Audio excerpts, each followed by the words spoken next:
Assalamualaikum warahmatullahi wabarakatuh. Halo teman-teman, kelas 7A ya. Berjumpa lagi dengan saya Ibu Rida di channel YouTube Rida Sang Juara. Baik, untuk pertemuan kedua kali ini untuk MK Manajemen Perpajakan, hari ini saya akan membahas tentang laporan keuangan sebagai basis penghitungan pajak ya. Kemudian di bagian kedua saya juga akan membahas tax loophole, gray area di bidang perpajakan dan creative accounting. Nah, ini masih sama, saya menggunakan referensi atau literatur yang sama ya, masih menggunakan referensi dari Priyanto Budi ya teman-teman ya. Kita masuk untuk bahasan di subpokok yang pertama. Oke. Ada di bagian 5, laporan keuangan sebagai basis penghitungan pajak. Langsung saja teman-teman ya. Di gambar sudah kelihatan ada proses akuntansi. Kita tahu ya bahwa proses akuntansi itu kan kalau dari pengertian secara umum gitu kan, secara sempit dia adalah proses mengidentifikasi ya, kemudian melakukan pencatatan, recording ya, kemudian dikomunikasikan ke pihak-pihak yang berkepentingan atau stakeholder atau user. Itu penjelasan secara sempitnya. Nah, setelah dikomunikasi kepada user, terus bagaimana sih si user atau si stakeholder ini menganalisa dari hasil laporan keuangan yang sudah disusun? Nah, itu adalah proses akuntansi.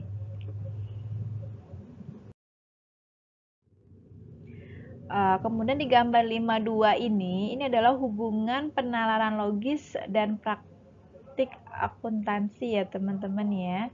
Jadi alurnya pertama kita membuat atau sebagai penyusun laporan keuangan disusunlah dulu membuat laporan keuangan begitu kan, sesuai dengan standar SAK.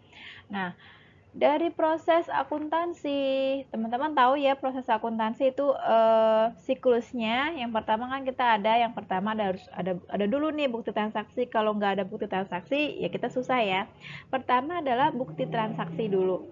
Nah, kemudian yang dianut rumus yang paling dasar adalah persamaan dasar ya, persamaan akuntansi atau PDA biasanya. Habis dari buku transaksi, kemudian ke PDA, kemudian dilakukan jurnal ya, menjurnal artinya dibuat pos-pos penjurnalan. Dari jurnal kemudian kemana Bu? Nah teman-teman pasti sudah tahu ya, sudah pernah mengambil akuntansi pengantar 1-2, jadi pasti sudah nggak asing lagi, sudah familiar ya. Dari jurnal kemudian diposting ke buku besar. Nah habis dari buku besar kemudian dibuatlah neraca saldo begitu. Setelah neraca saldo larinya kemana? Ke jurnal penyesuaian teman-teman. Nah setelah dari jurnal penyesuaian kita buat neraca lajur ya kan. Setelah dari neraca lajur kita buat laporan keuangan. Laporan keuangan teman-teman tahu ya jenisnya ada 5. Yang pertama ada laporan posisi keuangan, disebut juga dengan neraca. Kemudian ada laporan perubahan arus kas ya, perubahan modal, ada perubahan modal. Kemudian ada laba rugi, kemudian arus kas, ada CALK. Nah, itu adalah jenis-jenis dari laporan keuangan. Nah, setelah dari laporan keuangan tadi, yang 5 itu tadi dibuat, nanti akan disusun jurnal penutup ya. Jadi jurnal penutup, kemudian dilakukan jurnal pembalik. Setelah itu yang terakhir adalah neraca saldo setelah penutupan. Itu adalah bagian dari siklus akuntansi ya. Oke.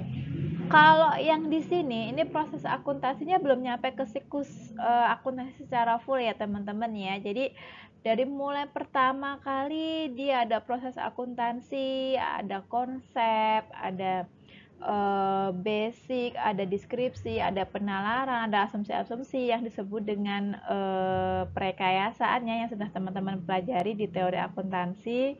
Nah, itu nanti akan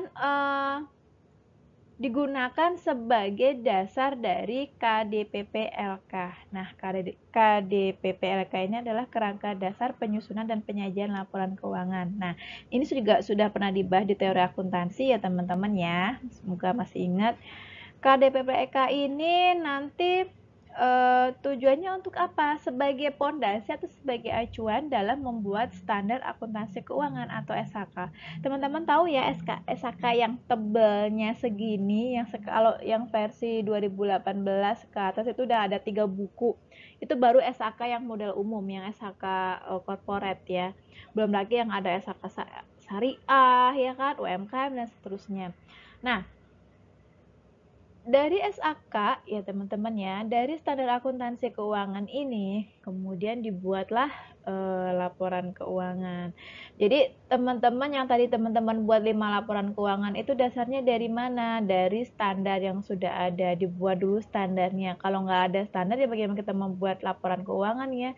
Tiba-tiba formatnya ada seperti ini, ada kolom neraca, harus aset di sisi kiri, kemudian modal di sisi kanan, ya kan? Nah, itu kan format kan, itu standarnya. Kemudian bagaimana cara penyatatan akuntansinya, bagaimana pengukurannya, penyajiannya, bagaimana cara melaporkannya, disclosure-nya bagaimana, ya kan teman-teman? Jadi itu semuanya masuk dalam standar akuntansi keuangan. Kalau standarnya sudah ada, kita buat laporan keuangan mengikuti standar.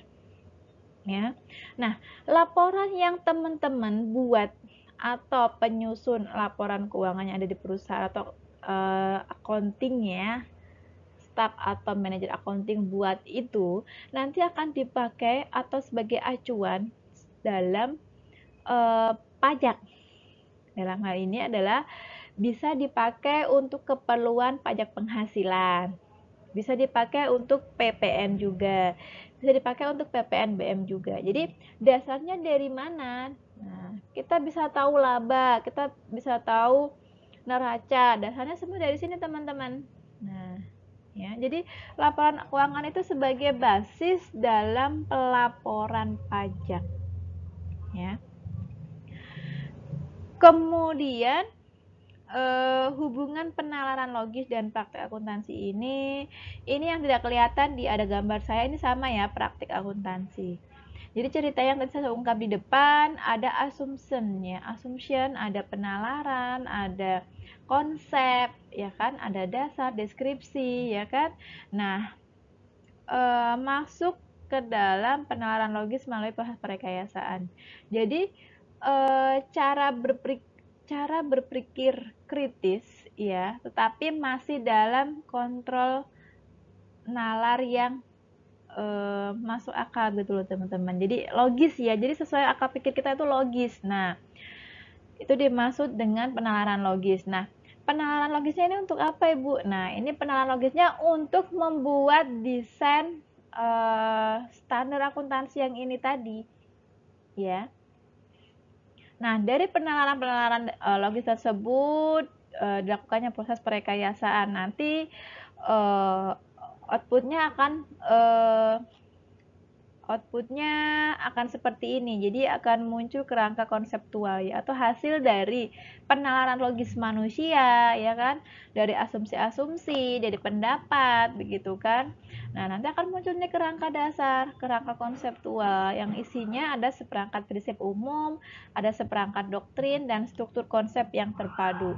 Nah, ini gunanya untuk apa nih kalau sudah ada kerangkanya? Ya, untuk mengevaluasi dan membenarkan nih praktek akuntansi yang sekarang kita ini ya berjalan, yang sudah berjalan di perusahaan-perusahaan. Apakah sudah betul praktek akuntansi yang dijalankan itu sesuai dengan tujuan pelaporan keuangan yang ada di KDP BLK? Kalau misalkan kita melihat di perusahaan A, ternyata praktek akuntansinya sudah betul nih. Nah, artinya apa? Itu nanti akan menguatkan standar akuntansi yang sudah ada teman-teman. Tapi kalau misalkan oh ternyata secara praktek dari standar dan faktanya berbeda. Nah, berbedanya kita harus melihat dulu nih bedanya di mana ya. Kalau konotasinya dia berbeda tapi dalam hal masih masuk dalam kebijakan perusahaan nggak ada masalah ya teman-teman. Nah, kemudian kerangka konseptual ini juga digunakan untuk mempengaruhi atau mengembangkan praktek akuntansi. Jadi, kalau misalkan secara prakteknya itu kok ternyata lebih bagus dari teorinya, dari standarnya, itu bisa digunakan untuk mengembangkan standar yang sudah ada yang tadi itu menjadi lebih baik lagi gitu kan. Jadi ada yang namanya review ya, mereview, dikembangin lagi supaya standar akuntansi keuangan yang ada di dalam hal ini Indonesia ya, ini makin up to date ya, mengikuti perkembangan gitu, pengembangan zaman. Ini dikutip dari Suharjono teman-teman, cuman bukunya tahunnya 2006, tapi untuk tahun 2006 juga masih sama ya referensinya. Nah, berikutnya ada pengembangan standar akuntansi. Kalau ini adalah alur ya, alur data dan laporan dari faktor politik. Jadi akuntansi itu sebenarnya kan terbentuk dari lingkungannya, terbentuk dari lingkungan. Kemudian akuntansi juga bisa mempengaruhi lingkungan teman-teman ya. Maksudnya lingkungan yang bagaimana nih? Lingkungan di mana instansi itu berada. Instansi membuat laporan keuangan itu pasti dengan ada beberapa faktor yang diperhatikan. Contohnya adalah faktor politik, ada faktor ekonomi ya kan, ini politik, ini ekonomi. Nah, ini juga menjadi suatu kebijakan manakala ada kebijakan baru kaitannya dengan faktor politik atau mungkin dari faktor ekonomi gitu kan. Nah, dari pembuatan kebijakan akuntansi ini, dari penetapan, namanya kebijakan peraturan ya. Nah, peraturan kalau sudah dibuat diapain? Dilaksanakan ya teman-teman.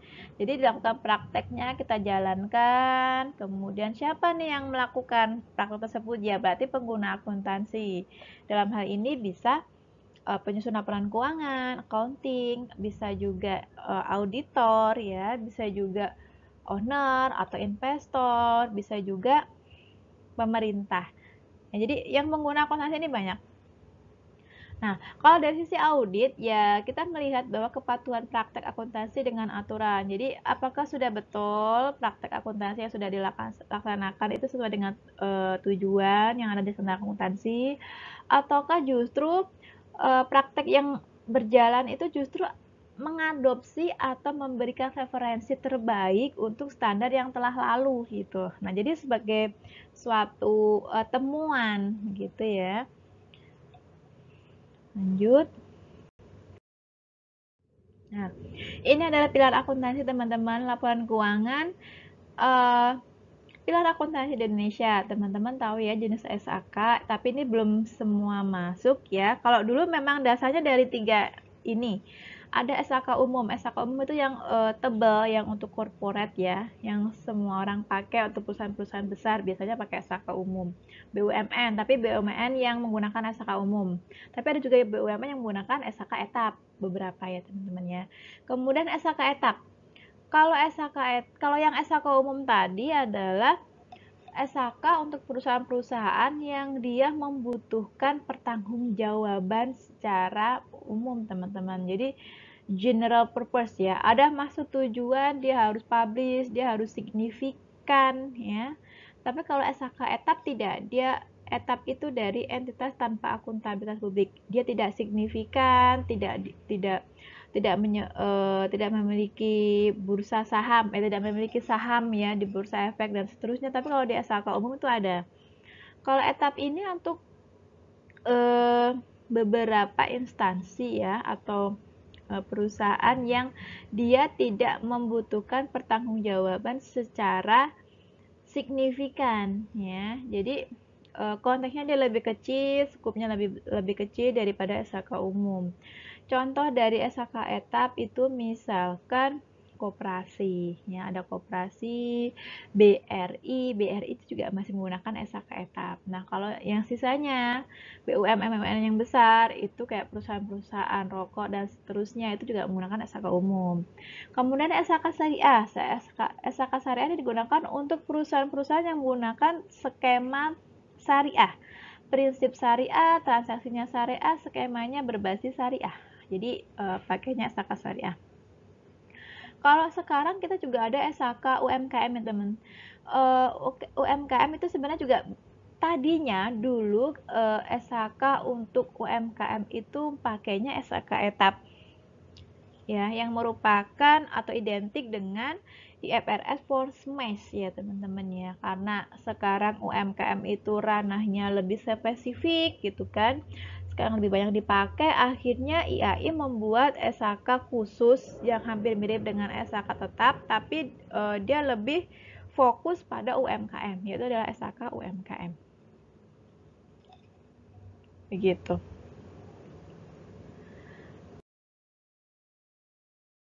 Nah, hubungan antara pelakuan akuntansi dan pelakuan pajak, teman-teman bisa melihat di tabel ini ya. Di tabel ini perbandingan, ini hanya tabel perbandingan saja dari Undang-Undang PPH, Undang-Undang PPN, Undang-Undang KUHP, dan dari model SHK. Dari sisi pengakuan, pengukuran, penyajian, dan pengungkapan. Dari sisi PPH sama PPN ya, ada yang namanya pembagian objek dan non-objek pajak ada, kemudian penentuan biaya deductible sama non-deductible ya. Kalau PPN penentuan saat terutang, saat pembuatan faktur pajak. Kemudian di PPH ada penentuan saat terutang pemotongannya, karena ada yang memotong, ada yang memungut, ada yang menyetor. Kalau di PPH, kalau di PPN bahasanya adalah yang saat terutang. Kalau di Undang-Undang KUHP nggak ada, KUP ya, nggak ada. Kemudian dari sisi pengukuran, penghitungan saat terutang ini sama baik PPH maupun PPN. Kemudian di penyajian untuk KUP ya pembukuan neraca dan laporan laba rugi. Kalau Undang-Undang PPH sama PPN ya berarti SPT ya pakainya untuk penyajiannya. Pengungkapannya SPT juga. Ya. Jadi teman-teman, kalau di bahasa akuntansi kan menggunakan akuntansi gitu ya, menggunakan laporan keuangan, menggunakan laporan keuangan. Bahasanya adalah pencatatan, pembukuan, penyajian, penyusunan gitu kan. Kalau di pajak itu hanya satu, namanya adalah pembukuan, bukan akuntansi, tapi pembukuan yang dipakai. Kemudian untuk perbedaan laporan keuangan menurut SHK dan perpajakan ya teman-teman. Nah, di tabel 52 ada perbedaan laporan keuangan menurut SHK dan perpajakan. Ini sebenarnya kelihatannya saya bacakan via buku bisa ya. Perihal, jadi kita membandingkan antara SHK umum, kemudian SHK etap, kemudian ada SHK syariah, kemudian ketentuan perpajakan yang ditutupkan sama foto saya.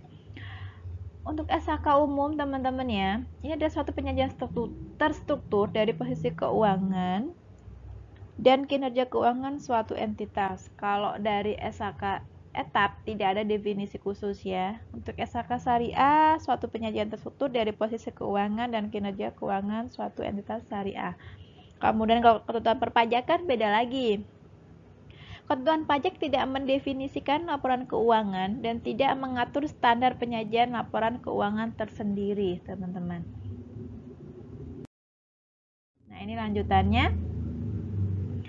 Untuk tujuan laporan keuangannya ya, kalau dari SHK umum ya tujuannya untuk kemana sih? Untuk menginformasikan mengenai posisi keuangan, kinerja, arus kas, gitu kan. Kemudian untuk menunjukkan hasil pertanggungjawaban manajemen atas penggunaan sumber daya yang dipercayakan kepada mereka. Kalau di SHK etap hampir sama ya teman-teman, cuman dia skupnya lebih kecil gitu. Kemudian di SHK syariah ini juga hampir sama, cuman dia ranahnya adalah ya berarti semua transaksi berbasis syariah ya. Ranahnya adalah sama untuk memberikan informasi juga ya sebagai pengunanya di sini siapa? Misalnya kalau misalkan diperbankan ya berarti nasabah begitu kan. Kemudian untuk perpajakan untuk digunakan dalam menghitung besarnya PKP atau penghasilan kena pajak ya, termasuk PPN, PPNBM. Nah, ini ada di pasal 4 ayat 4 Undang-Undang KUHP 2007.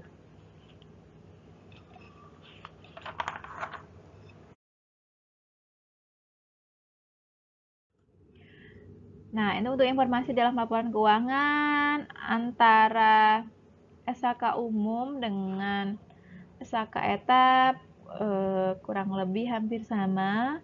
Untuk SHK Syariah ini ada beberapa pos atau akun yang berbeda, teman-teman. Di Syariah itu kita ada dana sirkah ya, dana sirkah kontemporer, kemudian ada dana zakat, dana kebajikan. Karena ini memang produk dari Bank Syariah misalkan ya, hanya produk dari instansi yang menggunakan SHK Syariah. Jadi beberapanya ada beda akunnya. Tapi nggak usah bingung ya.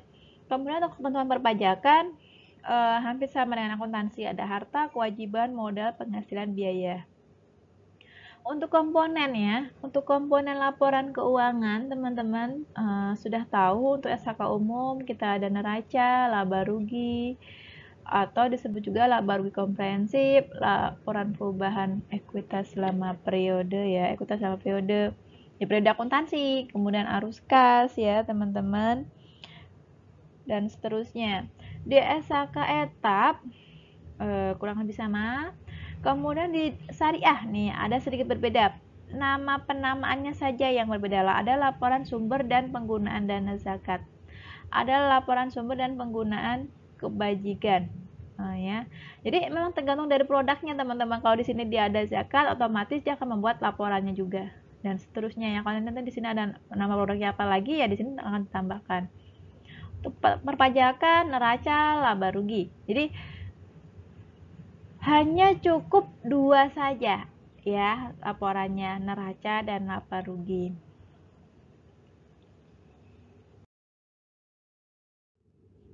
Oke, ini lanjutan yang tadi ya teman-teman ya. Jadi jenis-jenis laporannya ini juga sama. Di SHK Syariah juga ada CLK, jangan salah ya. Di ketentuan perpajakan tidak ada. Tadi sudah cuma dua ya, neraca sama laba rugi saja. Nah, ini PSHK per 1 Januari 2015, teman-teman. Jadi, datanya ini tidak up to date, tetapi ini sebagai gambaran atau knowledge-nya teman-teman ya.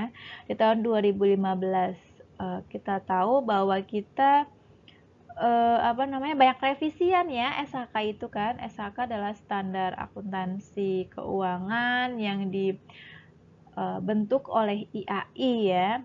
Kalau kantornya IAI sendiri itu ada di Menteng teman-teman, Jakarta. Oke, ini nomor-nomor PSHK yang biasa dipakai. Jadi PSHK nomor 1, nomornya apa Bu? Nah nomornya ini teman-teman. 1 adalah penyajian laporan keuangan, 2 urus kas, 3 interim, 4 laporan keuangan tersendiri, dan seterusnya sampai nanti next slide ya. Ini tahun penyesuaian, tahun ini tahun revisian pada saat itu. Dipakainya kapan? Efektif per tahun 2015 dan seterusnya. Kalau sekarang kita sudah ada SHK 2018 yang efektif dipakai di 2018 atau mulai di 2019 ya. Harganya juga lumayan teman-teman ya, 1 juta lebih kalau mau beli yang ini lanjutannya ya, masih sama, nanti bisa dibaca sendiri karena banyak sekali. Nah, ya, PSHK di sini urutannya sampai ke nomor 68. Sekarang daftar entitas dan SHK yang dipilih ya teman-teman. Ini sebagai gambaran saja jika dia sudah masuk menerbitkan efek di pasar modal ya dia sudah masuk SHK umum pakainya SHK umum, atau dalam proses pengajuan juga sama masih SHK umum yang dipakai. Jadi kita tidak sembarangan saya mau pakai misalkan perusahaan saya mau pakai SHK Syariah tanpa ada dasar nggak bisa ya teman-teman ya. Kita akan melihat core bisnisnya dulu, dia bergerak di bidang apa, kemudian omsetnya berapa ya kan, kemudian jumlah karyawannya berapa, progres kinerjanya bagaimana, biaya operasionalnya ditutup dengan apa. Jadi memang faktornya banyak ya. Biasanya sudah ada referensi khusus ya untuk perusahaan yang bergerak di bidang ini dengan omset sekian atau dengan laba sekian gitu kan, ataukah dia nilai laba dia harusnya memakai standar laporan keuangan yang apa, itu sudah ada ditentukan. Ini masih sama yang publik pakainya SHK umum. Nah ini teman-teman ada banknya, bank ada yang memakai SHK umum, BRI ada yang sudah memakai SHK etap. Jadi beda-beda. Untuk asuransi, pialang, reksadana, dana pensiun memakainya adalah SHK umum. Kemudian di sini juga dan seterusnya teman-teman ya. Lembaga penjamin juga dia SHK umum, asuransi SHK umum. Nah, masih sama. Terusnya BUMN, ada yang menggunakan SHK umum, ada juga yang menggunakan SHK etap ya teman-teman. Kita lihat dulu. Koperasi, UKM atau UMKM ini SHK etap. Tapi kalau yang sekarang UMKM sudah punya SHK sendiri khusus SHK UMKM. Jadi sudah dialihkan. Kalau dulu masih pakai SHK etap, ya sekarang semua UMKM harus menggunakan standar UMKM, SHK UMKM ya. PDAM dia memakai SHK etap. Nah, ini isi SHK etap dan keterkaitan dengan SHK umum teman-teman. Jadi dijelaskan ya, rinci sekali di sini. Misalkan konsep dan prinsip pervasif, nomornya adalah di PSK nomor 1 dan seterusnya. Ini adalah isi-isi atau judul bab dari SHK etap teman-teman. Ya. Kalau teman-teman misalkan nggak punya bukunya, teman-teman bisa beli ataupun mendownload juga bisa di internet, di Google ada.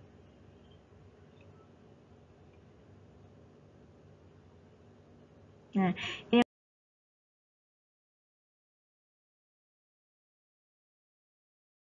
lanjutannya yang tadi. Sekarang masuk ke PSK Syariah dan keterkaitannya dengan SHK umum. Nah, kalau di Syariah nih teman-teman, namanya agak sedikit berbeda nanti ya untuk produk-produk banknya ya. Berbeda-beda. Nah, di sini ada yang namanya, langsung saja saya masuk ke akuntansi murabahah. Nah, ada akuntansi murabahah. Apa tuh murabahah ya? Murabahah itu tuh jual beli barang ya. Di mana ada biaya perolehan nanti ditambah keuntungan. Tapi kesepakatan antara dua belah pihak. Kalau skema syariah itu teman-teman ada kesepakatan antara kedua belah pihak di mana keduanya ridho gitu kan, ridho, kemudian sepakat ya melalui akad dan kontraknya ya. Tidak ada unsur riba, tidak ada unsur goror, maisir dan seterusnya. Nah, itu pokoknya banyak kalau di syariah itu banyak sekali lingkupnya. Kalau kita mau bahas mungkin nggak cukup cuman satu pertemuan. Kalau untuk kita membahas SHK syariah tuh bisa bisa 3 SKS ya teman-teman ya, bisa tersendiri dia. Nah, ini bagian-bagian dari produknya ya. Jadi judul PSAK itu di sini yang di bawah ini juga merupakan dari produknya teman-teman. Jadi produknya misalkan dia istiqna, berarti akuntansi istiqnanya bagaimana? Pelakuan akuntansi istiqna. Kalau dia produknya salam ya berarti akuntansi pelaporan untuk salam bagaimana? Terus dikupas semua di SHK Syariah. Nah, ini bisa terbaca teman-teman ya. Dan ada nomor-nomornya. Ada akuntansi mudharabah. Nah, kalau mudharabah ini kerjasama dua pihak ya, di mana pihak pertama itu adalah yang punya dana, gitu kan. Kemudian yang pihak kedua itu adalah yang mengelola dana. Nah, ini ada kesepakatan nih berdasarkan bagi hasil dan seterusnya. Ini produk dari mudharabah. Ada lagi musyarakah, ada ijarah, banyak ya teman-teman ya di syariah. Nanti kalau misalkan teman pengen mengambil konsentrasi syariah juga bisa. Tapi kan ini teman-teman konteksnya konsentrasinya sudah pajak ya. Jadi cukup tahu juga nggak ada masalah ya. Jadi teman-teman juga harus tahu meskipun bukan konsentrasi syariah. Jadi produknya syariah, di sini juga ada asuransi, ada zakat, infak, sukuk ya. Sukuk itu seperti saham ya. Kemudian nih, ini ada sumbernya ya. Diambil dari IAI. Oke. Kita masuk pada pembukuan menurut ketentuan pajak. Teman-teman bisa perhatikan ya tabel di sini. Ini sumbernya tahun 2013 dan masih relevan untuk tahun sekarang. Kita mulai dulu dari pengumpulan data atau informasi keuangan. Yang tadi saya sudah jelaskan di awal bahwa proses akuntansi itu banyak ya, harus melalui siklus akuntansi. Dari definisi akuntansi sendiri tadi sudah ada identifikasi, kemudian recording, kemudian komunikasi lewat stakeholder, kemudian dianalisa gitu kan. Itu namanya proses dan siklus akuntansi. Nah, teman-teman sudah tahu pastinya dari mulai mengumpulkan data transaksi ya, kemudian dicatat ya kan, dibuat jurnal. Paling ini langsung disingkat ya.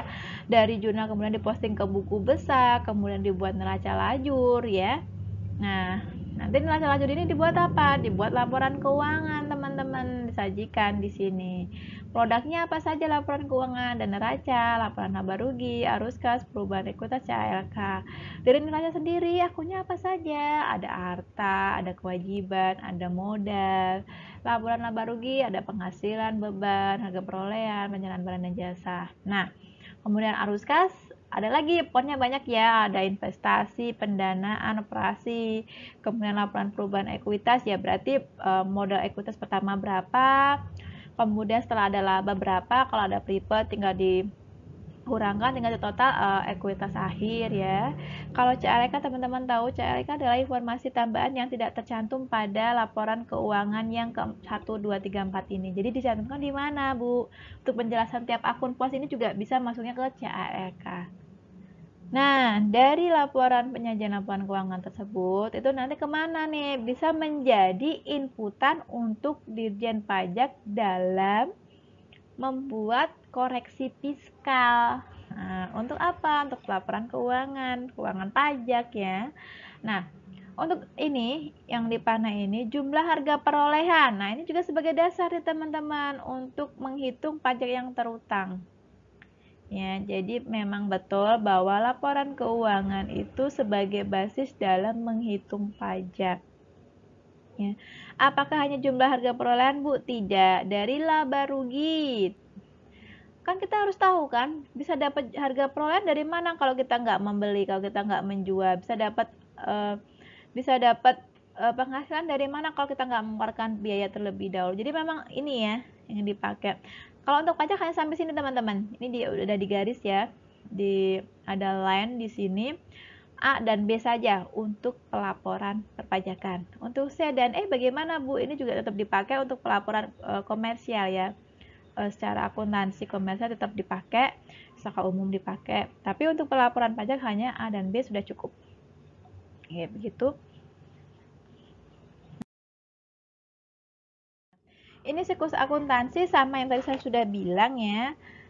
Ada proses dari mulai jurnal, memposting buku besar, kemudian membuat neraca saldo, jurnal penyesuaian, kemudian membuat neraca lajur, ya, laporan keuangan, kemudian jurnal penutup, kemudian jurnal pembalik, neraca saldo setelah penutupan. Nah, itu.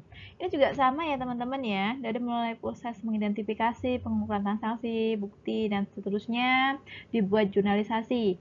Ada penerimaan kas, jurnal pengeluaran kas, pembelian penjualan. Ini adalah untuk kondisi perusahaan-perusahaan dagang biasanya. Kalau untuk perusahaan jasa tidak menggunakan ini ya. Biasanya dia hanya jurnal umum sudah cukup, tapi kalau untuk penerimaan, pengeluaran, pembelian, penjualan ini atau jurnal khusus atau memo nanti masuknya ke perusahaan dagang. Ini juga sudah teman-teman pelajari di akuntansi pengantar 1 maupun 2. Oke. Kemudian setelah dilakukan jurnalisasi, diposting, tadi saya sudah bilang, diposting ke buku besar ya. Nah, buku besar supaya enak bagaimana? Dibuatlah buku pembantu, ada buku pembantu utang dan piutang. Setelah itu persiapan untuk ke neraca lajur atau trial balance, biasanya diangkatnya seperti itu. Dilakukan penyesuaian manakala ada penyesuaian, tapi kalau misalkan nggak ada penyesuaian ya nggak usah ya, nggak perlu. Oke, yang disesuaikan apa Bu? Akrual, uang muka, provisi, dan seterusnya. Kalau rekening koran, apakah harus disesuaikan? Rekening koran juga. Kemudian ada biaya yang dibayar di muka yang sudah menjadi beban itu juga harus, kemudian pendapatan yang masih harus diterima itu juga harus disesuaikan, pendapatan dibayar di muka itu juga harus disesuaikan, kemudian utang beban, utang iklan, utang gaji, kemudian kerugian, selisih kurs seterusnya itu juga harus disesuaikan ya teman-teman. Nah, kemudian kalau sudah ada penyesuaian, dibuatlah worksheet atau kertas kerja. Kita sering bilangnya worksheet ya.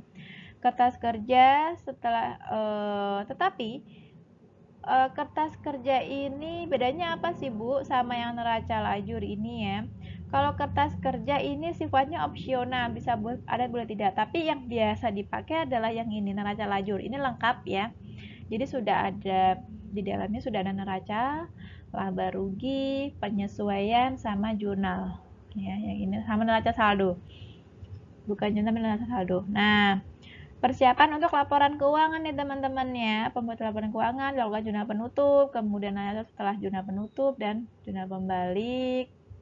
Habis jurnal pembalik ngapain Bu? Balik lagi ke siklus periode berikutnya. Gitu, itu sama ya. Jadi ini adalah siklus akuntansi. Oke, persamaan dasar akuntansi teman-teman sudah paham ya. PDA, suka disingkat PDA. Rumus umum yang kita ketahui sampai sekarang adalah aset sama dengan liabilitas ditambah ekuitas, di mana ekuitas sendiri itu ada dua bagian, ada modal saham biasa ditambah dengan saldo laba. Ya. Saldo laba bisa diperoleh dari mana Bu? Bisa diperoleh dari selisih dari pendapatan dan beban dikurangkan dengan dividen. Ini cukup jelas ya kalau yang ini. Next adalah ilustrasi penerapan persamaan akuntansi di dalam suatu transaksi. Ini contoh saja ya teman-teman. Kondisinya misalkan membeli komputer. Ada 3 tahapan nih, beli komputer, kemudian diskusi dengan produk, diskusi dengan si penjual, kaitannya dengan desain produk dengan klien gitu ya. Kemudian habis itu bayar sewa. Nah, kriterianya apakah persamaan akuntansinya berubah? Akuntansi yang mana Bu? Ya, aset liabilitas ekuitas. Kita bisa lihat dari mana? Kita breakdown dulu satu-satu atau per tahap. Pertama, kita beli komputer. Dibukukan? Dibukukan. Kenapa dibukukan? Dibukukan karena karena gini teman-teman. Kenapa sih beli komputer itu harus dibukukan? Kita tahu kalau kita membeli aset, membeli komputer ya, alatnya kalau di sana komputer, kita sebut saja komputer. Kita membeli komputer artinya apa? Komputer kita bertambah atau aset kita bertambah, ya kan? Nah, itu harus dibukukan. Kemudian selain itu juga kita mengeluarkan uang nih teman-teman, entah itu cash atau kredit, kan itu harus dibukukan ya. Kemudian untuk diskusi, apakah dibukukan? Tidak perlu. Lalu bayar sewa. Nah, kalau bayar sewa ini apakah harus dibukukan? Iya, karena ada yang masuk, ada yang keluar. Yang masuk ini karena kita sudah membeli komputer, kita harus menginput pembayaran sewa, ya kan? Yang keluar apa? Yang keluar ya berarti yang keluar adalah uangnya, kita bayar sewa. Selain kita beli komputer juga kita bayar sewanya. Nah, ini juga harus kita lakukan teman-teman. Itu kalau dari sisi proses akuntansi kaitannya dengan peristiwa ini ya. Itu penjelasan simpelnya seperti itu.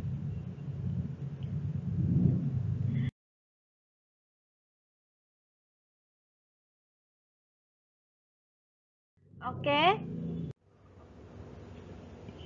Lanjut sekarang kita masuk ke bagian 2 di pembahasan pada pertemuan hari ini bab 6 tax loophole, gray area di bidang perpajakan dan creative accounting. Nah, ada model analisis medan gaya untuk melihat pengembangan sistem perpajakan. Ini sumber dari James ya teman-teman ya, tahunnya tahun 2002 sampai 2009. Ini begini, jadi saya jelaskan secara singkat saja. Ini adalah suatu analisis medan di mana ada status quo ya, status quo ini adalah diibaratkan seperti peraturan perpajakan ya, atau undang-undang perpajakan. Nah, di pihak lain ada beberapa pihak atau bisa dianggap WP gitu kan ya, WP baik orang pribadi maupun badan yang resisten akan perubahan dari status quo ini. Ya, jadi resisten terhadap atau ingin ya, kalau dari kata kalimat resisten atau kata resisten itu sendiri kan dari bahasa ingin melawan begitu kan, menentang. Jadi ada beberapa pihak atau WP tertentu yang ingin melawan tentang peraturan pajak ini. Nah, tapi di pihak lain ada pressure of change ya. Ini adalah pihak di mana dia akan menekan supaya status quo ini tidak berubah gitu loh. Demi mengarah ke posisi yang optimal. Jadi kebijakan atau peraturan undang-undang perpajakan ini supaya stabil, tidak ada perubahan, tidak ada revisian. Ini dari sisi pressure of change-nya. Tetapi kalau dari sisi atau di pihak resisten to change-nya ini, dia ingin ingin melawan dari undang-undang yang sudah dibuat oleh pemerintah gitu kan, undang-undang pajak. Nah, akhirnya apa? Akhirnya karena dari undang-undang pajaknya ini sendiri sudah kuat di posisi pembuat ya, di posisi pembuat supaya dia tidak ada perubahan, posisinya kuat. Akhirnya apa? Yang muncul dari peraturan perpajakan itu sendiri, dia celahnya hanya kecil, tidak semua gitu loh. Jadi hanya pure gitu ya, atau unsatisfactory gitu kan. Tidak banyak yang bisa dilakukan oleh WP atau orang-orang tertentu yang ingin supaya status quo ini tidak berjalan, atau mungkin berjalannya hanya sebagian, tidak full begitu kan. Tetapi di pihak lain, si fiskus atau si pihak yang kiri ini ya, yang posisi di kolom kiri atau kotakan kiri ini, supaya peraturan ini stabil, tidak ada perubahan gitu kan. Jadi dia menekan gitu kan, pressure of change, menekan perubahan. Nah, karena realitanya memang masih kuat posisi di fiskus ya, akhirnya ya sudah, akhirnya ya yang terjadi hanya sedikit perubahan. Nah, itu yang menjadikan, itulah yang dianggap sebagai celahnya atau eksploitasinya perpajakan ya, yang dapat dimanfaatkan oleh si wajib pajak. Ya, jadi perubahan change optimal positionnya ini perubahannya juga tidak terlalu mendasar, hanya sedikit. Nah, ini kalau ini dari sisi filosofi medan gaya ya untuk melihat pengembangan sistem perpajakan. Oke, lanjut. Nah, ini yang saya pernah katakan, ada yang namanya dispute antara si wajib pajak dengan fiskus ya. Dari sisi wajib pajak dia bilangnya, oh saya harusnya bayar pajaknya cuma 6 nih gitu kan. Tapi kalau dari sisi fiskus enggak, bukan 6, harusnya 9. Nah, jadi beda persepsi, berbeda sudut pandang antara wajib pajak dan otoritas pajak. Ini sebagai ilustrasi saja teman-teman.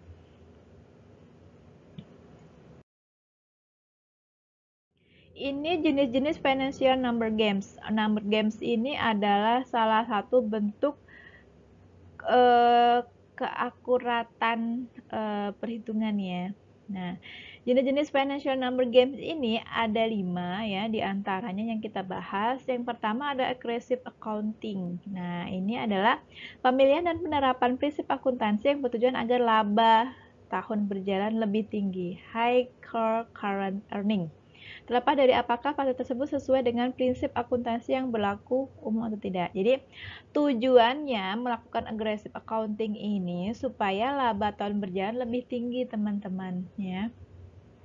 Kemudian lagi dimainkan number gamesnya lagi, memainkan angka lagi dengan cara earning management ya.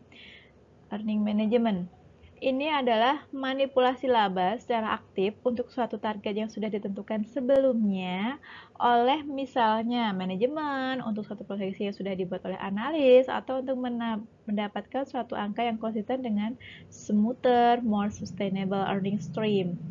Ya. Kemudian yang berikutnya ada income smoothing. Nah, ini tujuannya untuk apa? Ini tujuannya supaya aliran labanya itu teman-teman atau pendapatannya itu tidak fluktuatif ya. Jadi smooth, datar, standar gitu kan. Nggak naik turun tuh enggak. Jadi diusahakan jangan fluktuatif. Nah, dia perusahaan biasanya menggunakan income smoothing. Kemudian fraudulent financial reporting. Nah, ini penyajiannya keliru. Bisa dari mana nih?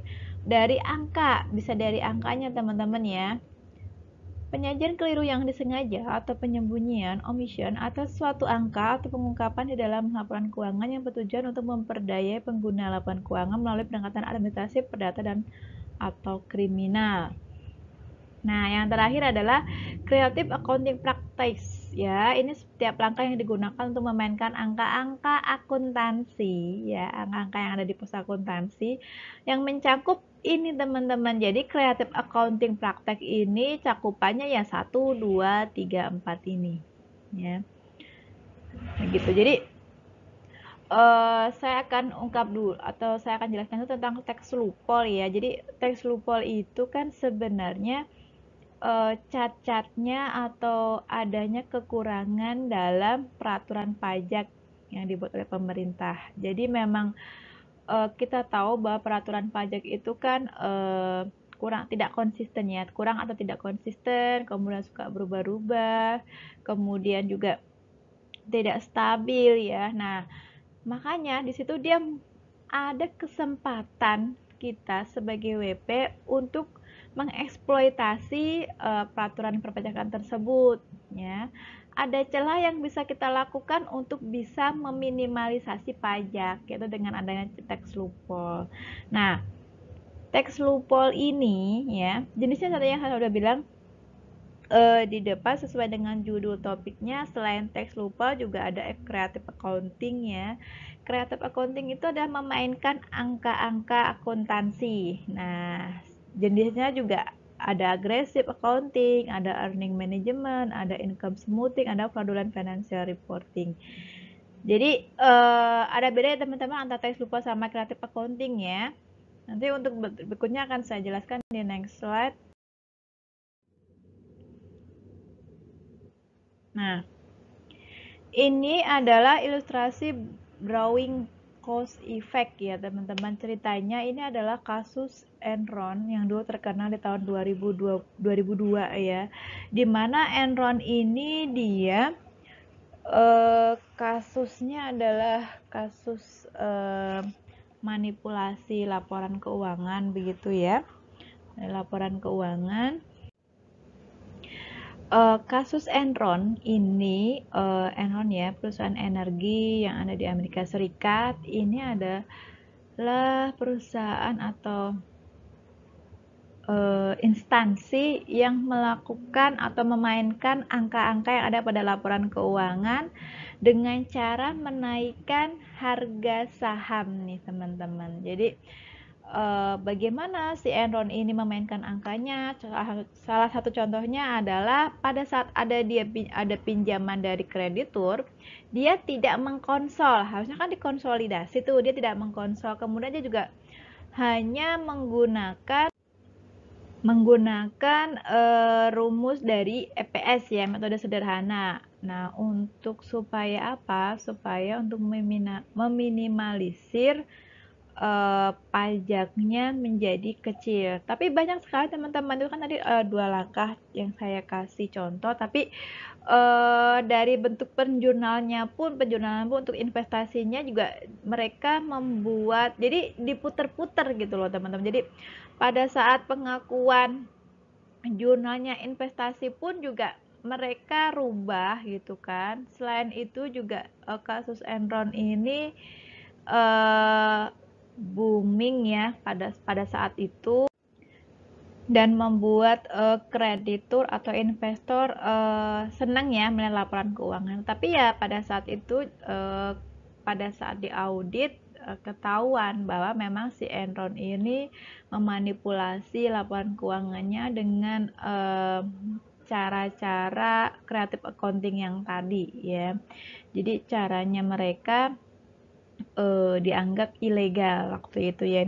Jadi di tahun 2002 waktu itu lagi sangat-sangat booming sekali ya kasus dalam perakuntansian gitu kan, dianggapnya perakuntansian dunia. Ya contohnya adalah kasus Enron ini teman-teman gitu.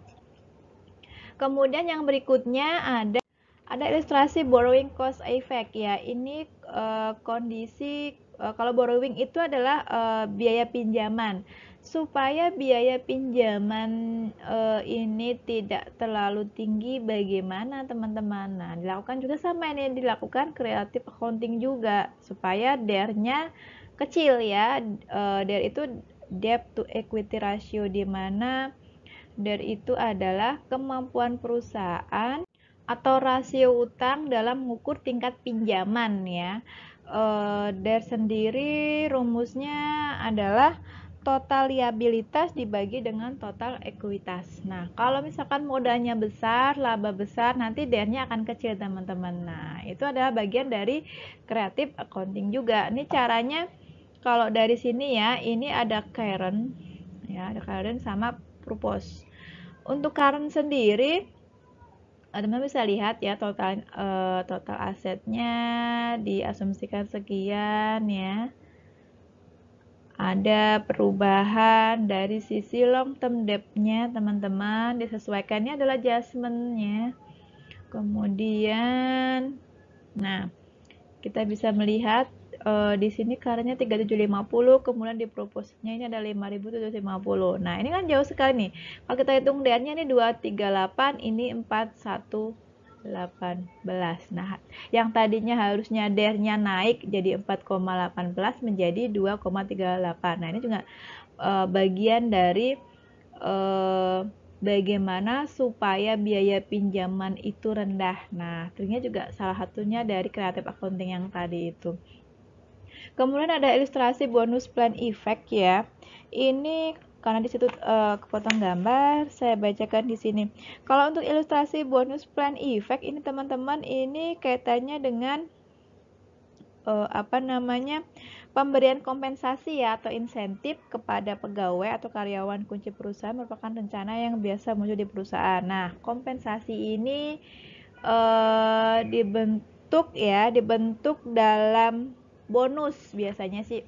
Jadi kalau perusahaan biasanya dapat bonus di akhir tahun. Nah, bagaimana sih caranya supaya biayanya itu rendah? Nah, teman-teman yang dilaporkan rendah. Ya kan? Jadi kalau biayanya dilaporkan rendah kan otomatis labanya banyak ya. Nah, caranya bagaimana nih biar dapat laba yang besar dengan biaya yang kecil. Nah, ini juga bagian dari cara yang dilakukan juga sama nih, melakukan creative accounting juga nih teman-teman. Jadi memang banyak sekali cara-caranya ya. Nanti teman-teman juga bisa melihat lagi di buku Bapak Prianto Budi ya untuk penjelasan dari setiap gambar di sini sudah ada. Dan saya mau tambahkan lagi untuk tadi kita sudah membahas tentang tax loophole, kemudian creative accounting. Nah, satu lagi adalah gray area. Kalau gray area, teman-teman, gray area itu lebih condong merugikan si WP. Kalau tax loophole itu justru menguntungkan si WP, tapi kalau gray area justru merugikan. Kenapa? Gray area adalah salah satu peraturan yang tidak jelas, yang belum diatur ya. Jadi suatu transaksi atau suatu peristiwa yang belum diatur secara hukum perpajakan. Jadi belum ada aturannya yang jelas. Nah, ini lebih berbahaya nih teman-teman daripada tax loophole. Kalau tax loophole tadi si WP dia memanfaatkan kan, mengeksploitasi kira-kira celahnya peraturan ini ya. Di mana nih kita bisa manfaatkan untuk bisa mengurangi pajak. Tapi kalau gray area itu justru peraturan yang tidak jelas itu ya, peraturan tidak jelas itu kita mau aksi mau action juga takutnya salah di mata hukum pajak ya, di mata perpajakan. Nah, nanti kan biasanya itu si Fiskus akan mengambil kebijakan baru. Nah, itu yang bikin si WP tidak bisa tidak bisa berkelip ya, karena memang peraturannya juga belum jelas kan, si WP juga susah. Nah, itu gray area, jadi masih sifatnya masih abu-abu. Itu juga harus hati-hati ya kita sebagai WP. Tapi selama kita sebagai WP, kita tahu peraturan pajak, kita tahu celahnya pajak, kita tahu celahnya hukum, itu sebenarnya gampang untuk mencari peluang-peluang gitu ya, dapat mengeksplor lagi kira-kira, oh kalau dari sisi pajak ini boleh, berarti kalau yang ini nggak boleh gitu kan. Kita bisa ambil tuh teman-teman cara-cara atau tips-tips dari tax planning dari celah-celah yang ada ya. Oke, lanjut. Nah, ini adalah salah satu contoh kasus political cost effect. Jadi efek dari biaya politik ya teman-teman. Jadi banyak sekali biaya selain tadi borrowing cost effect, ada bonus spend effect, kemudian yang sekarang ada political cost effect. Nah, ini ceritanya adalah kasus STT itu ya. STT ini adalah Temasek Holding Singapura. Jadi ceritanya teman-teman ya, si STT ini menghindari adanya proses pengadilan oleh KPPU, Komisi Pengawas Persaingan Usaha, karena ada dugaan monopoli pasar telekomunikasi di Indonesia atas kepemilikan sahamnya di PT Telkomsel dan PT Indosat. Nah, ini kasusnya adalah si STT ini akhirnya menghindari persetujuannya dengan cara apa? Dengan cara melepas ya melalui anak usahanya ya, melalui anak usahanya Indosat kepada si Qatar Telkom ya. Nanti ini teman-teman bisa dipelajari lagi ya, ini hanya sebagian contoh kasus saja. Jadi ceritanya perusahaan Temasek Holding yang ada di Singapura melalui anak perusahaan si STT ini, dia melepas sahamnya si Kitel Telkom ini ya. Telkom ini yang tadinya dia memiliki saham di STT 75, kemudian 25% di AMH. Diberikan kepada AMH ya. Kemudian dari AMH ini memiliki saham 100% di ICL dan 40,8% di Indosat. Sebenarnya ini adalah trik ya teman-teman. Trik supaya apa? Supaya bayar pajaknya kecil ya.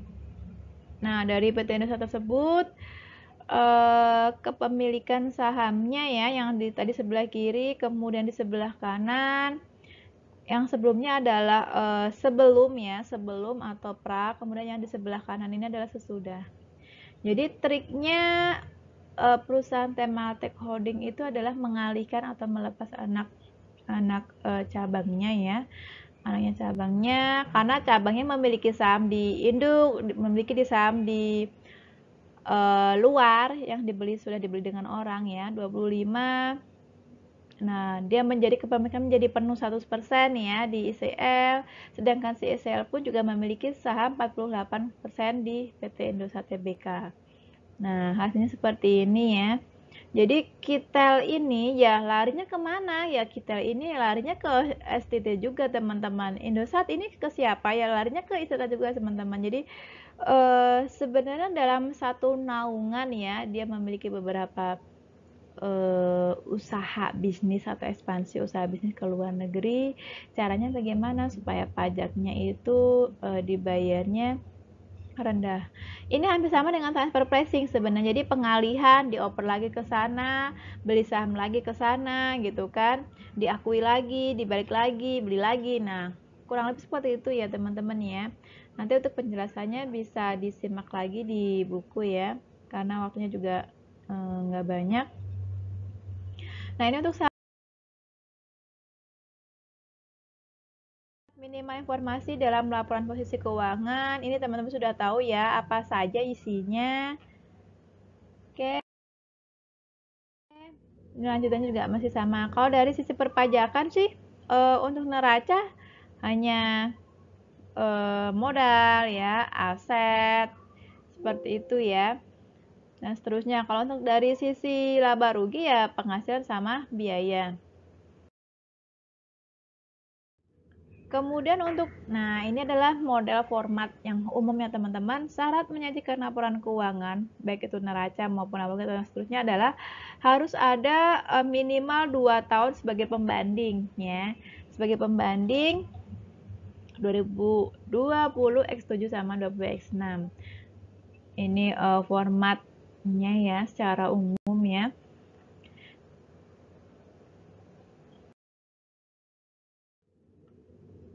Ini juga masih lanjutannya. Kalau yang tadi ada aset lancar, aset tidak lancar, kemudian liabilitas, ada ekuitas. Ya, ini ilustrasi berdasarkan fungsi dan sifat. Kurang lebih hampir sama teman-teman ya. Nanti bisa dibaca. Oke. Kemudian ini adalah ikhtisar perbedaan pelakuan akuntansi dan pajak untuk persediaan. Nah, kita tahu untuk persediaan ada memang pencatatan tersendiri ya teman-teman ya, baik dari cara metodenya kita menggunakan apa. Kalau dari sisi perpajakan yang dibolehin hanya FIFO dan average ya. Tetapi kalau di akuntansi bagaimana Bu? Dulu kita ada LIFO, ada LIFO, ada average, ada FIFO. Tapi sekarang LIFO-nya nggak dipakai. Kenapa Bu? Karena LIFO di mata pajak ya, di mata fiskus itu LIFO itu condong akan menghasilkan laporan keuangan yang pajaknya lebih kecil, labanya lebih kecil, pajaknya lebih kecil ya. Tetapi kalau FIFO gimana? Kalau yang FIFO itu justru kebalikannya, dia akan condong menghasilkan laporan keuangan yang menyajikan labanya lebih besar, pajaknya lebih besar ya. Kalau untuk average dia ya tengah-tengah. Tuh. Yang dibawa laporan laba komprehensif ya dari perbedaannya ya teman-teman. Teman-teman bisa membedakan kalau dari FIFO bagaimana, kalau dari average bagaimana, kalau yang FIFO bagaimana. Nah, untuk FIFO di sini sebagai contoh saja, kalau FIFO di situ kita bisa lihat ya, untuk laba kotornya 1.700.000 ya teman-teman. Untuk average kita bisa dapat angka 1.642,86. Untuk LIFO dapat di sini 1.500. Nah, teman-teman bisa perhatikan dari 3 metode tersebut ya. Justru yang lebih rendah adalah LIFO 1.500. Nah, kan kelihatan kan? Jadi kelihatan tuh labanya lebih kecil. Kalau laba lebih kecil otomatis pajaknya juga lebih kecil. Nah, kalau yang average dapat 1,6. Untuk FIFO dia lebih tinggi 1,7. Jadi sama seperti yang teori yang saya katakan barusan.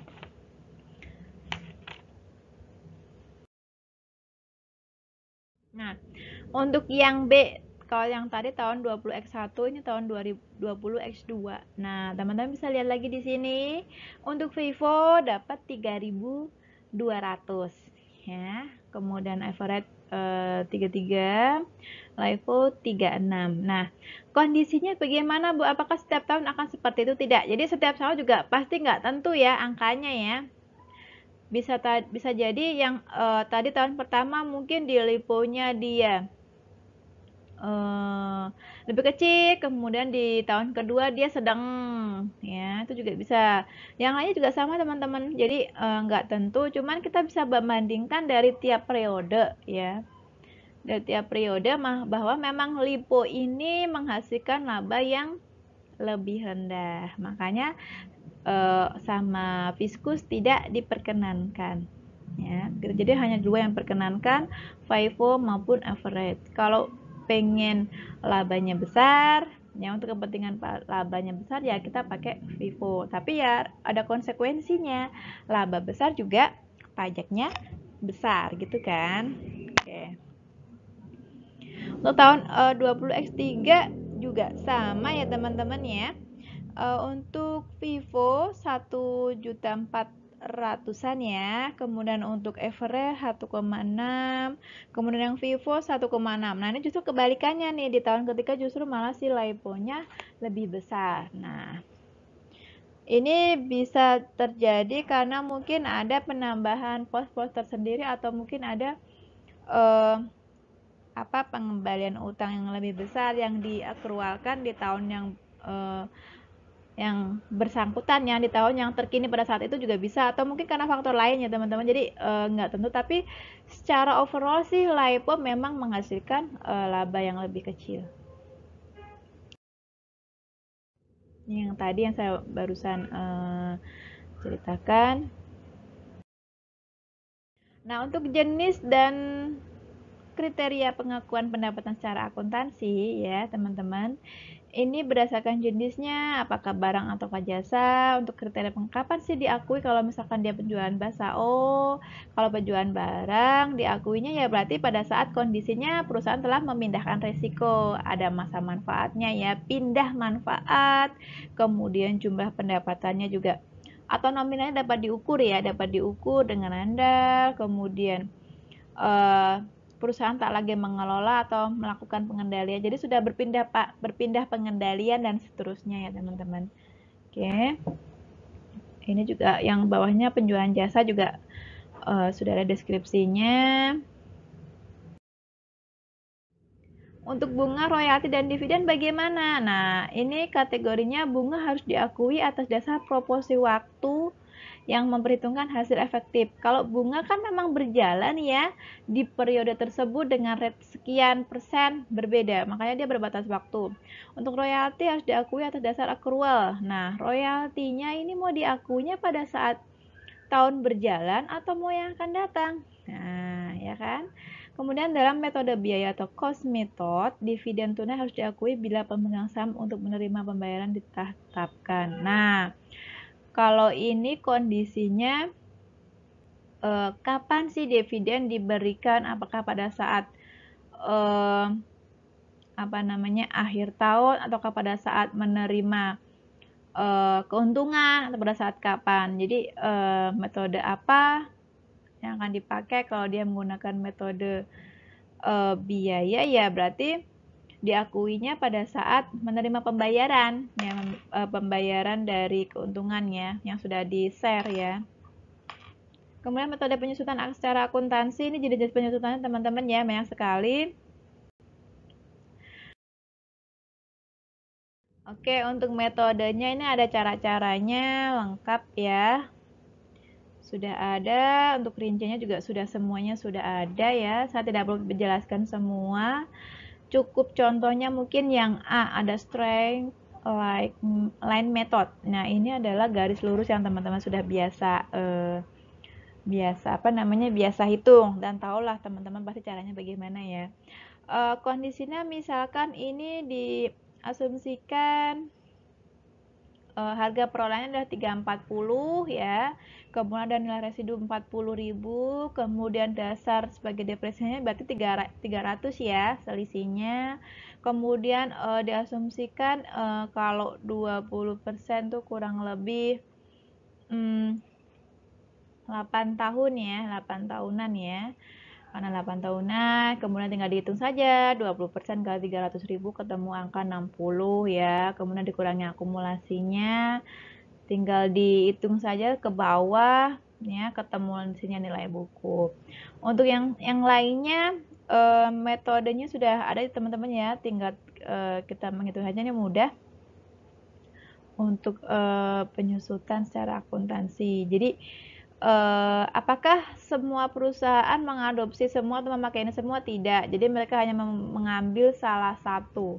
Tetapi misalkan perusahaan menggunakan metode garis lurus seperti yang ada di nomor A ini ya, harus konsisten setiap periodenya. Misalkan nggak boleh ganti-ganti nih, kok hari ini tahun ini metode garis lurus nih, berikutnya saldo menurun, ntar ganti lagi garis lurus, nggak boleh ya. Jadi harus konsisten.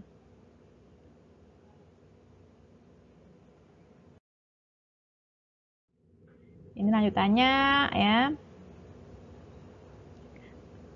Oke. Yang tadi saya skip. Ilustrasi penyusutan secara akuntansi. Nah, ini tadi penghitungan ya. Ini salah satu contoh ilustrasi penghitungannya teman-teman ya. Ini konteksnya misalkan ada service house period ya. Jadi ada penyusutannya, penyusutan per tahun, unit periodenya berapa, periodenya berapa. Ini jelas sih saya rasa teman-teman ya untuk penghitungan. Kita langsung saja ke berikutnya, ilustrasi penghitungan presentasi laba kotor. Laba kotor ini ada dua metode. Alternatif pertama itu diakui ya. Seluruh biaya diakui sebagai beban proyek ya, tinggal dimasukkan saja ya. Kalau seluruh biaya diakui tinggal dikurangkan, ketemu gross profit marginnya 20% kali ya, ketemu 60. Kalau yang kedua adalah sebagian biaya proyek terkait dengan pendapatan di masa yang mendatang itu 50 ya. 50. Kalau yang ini kalau yang di atas tadi kan biayanya diakui semua sebagai beban proyek ya teman-teman. Kalau yang metode kedua itu tidak semuanya diakui. Jadi diasumsikan misalkan 50 ini untuk pendapatan di masa yang mendatang ya. Jadi penghitungannya 300 dikurangi 250, jadi 300 dikurangi 50 yang tadi kan tinggal 250 tuh ya. Nah, hasilnya 50 ini dicatatnya bukan full sebagai beban proyek, tapi dicatat dalam proyek pada penyelesaian ya. Jadi proyek penyelesaian karena dianggap sebagai pendapatan di masa yang akan datang. Nanti dimasukkannya ke laporan berikutnya sebanyak 50 ya. Kemudian ini ilustrasi pengukuran tingkat kesehatan perusahaan ya. Ini salah satu contoh ya, salah satu contoh yang terjadi di suatu perusahaan manakala pada saat mereka melakukan creative accounting ya. Kemudian yang harusnya bobotnya sekian gitu kan, bobotnya sekian, kemudian pada saat diaudit angka yang sudah dilakukan yang sudah dimanipulasi angkanya itu di audit reportnya teman-teman. Kemudian yang padahal seharusnya ya di kolom yang 25, 15, 19, 9 itu harusnya. Nah, ini ketahuan yang harusnya dia kondisi tidak atau kurang sehat dibuat level A yang menjadi sehat, tingkat kesehatan perusahaannya, dan ini ketahuan. Nah, ini saya sebutkan misalkan ini perusahaan A ya, perusahaan BUMN ini. Jadi harus teman-teman juga hati-hati ya, kalau misalkan suatu saat teman-teman menjadi suatu karyawan di suatu perusahaan atau menjadi bos di suatu perusahaan, menjadi manajer accounting atau mungkin manajer atau koordinator pajak dan lain sebagainya, harus memperhatikan tingkat kesehatan perusahaan. Untuk indikatornya apa saja? Dari aspek kinerja keuangan, operasional, administrasi ya. Ada bobot-bobotnya, ada aturannya ya. Teman-teman nanti bisa searching di Google ya. Harus hati-hati. Ini kan jauh banget yang tadinya BB menjadi A ya. Oke, jadi harus benar-benar pada. Oke, itu saja ya untuk pertemuan yang kedua. Kalau misalkan teman-teman ada pertanyaan, silahkan teman-teman boleh tulis atau list pertanyaannya pada kolom chat yang tersedia di YouTube ya teman-teman. Dan sekiranya misalkan materi ini sangat bermanfaat bagi teman-teman, teman-teman boleh like, boleh subscribe, boleh komentar yang sopan, atau mungkin mau di-share ke teman-teman yang lainnya. Ini materinya menarik nih, gitu kan? Boleh silahkan. Oke, saya tunggu komentarnya, saya tunggu pertanyaan-pertanyaannya ya. Nggak usah banyak-banyak pertanyaannya, mungkin bisa 10 pertanyaan yang teman-teman mau tulis di kolom komentar YouTube, supaya kalau terlalu banyak kan juga saya jawabnya juga kelamaan gitu kan ya. Oke, itu saja dari saya, semoga bermanfaat ya teman-teman, selalu sehat terus ya, jaga kesehatan. yang saya perlu tekankan adalah pada saat teman-teman belajar, waktunya belajar, teman-teman harus belajar ya. Jangan fokus ke yang lain-lain, meskipun kita daring, ya, semua dosen daring, semua mahasiswa daring, teman-teman jangan sampai kehilangan waktu untuk belajar ya. Jangan sampai tergantikan dengan nonton TV, main handphone, jalan-jalan, jangan. Kalau waktunya teman-teman ibadah, waktunya teman-teman kuliah, kuliah, begitu ya. Disiplinkan waktu. Itu saja dari saya. Mohon maaf apabila ada kata-kata atau kalimat yang kurang berkenan ya. Wabillahi taufiq wal hidayah. Wassalamualaikum warahmatullahi wabarakatuh.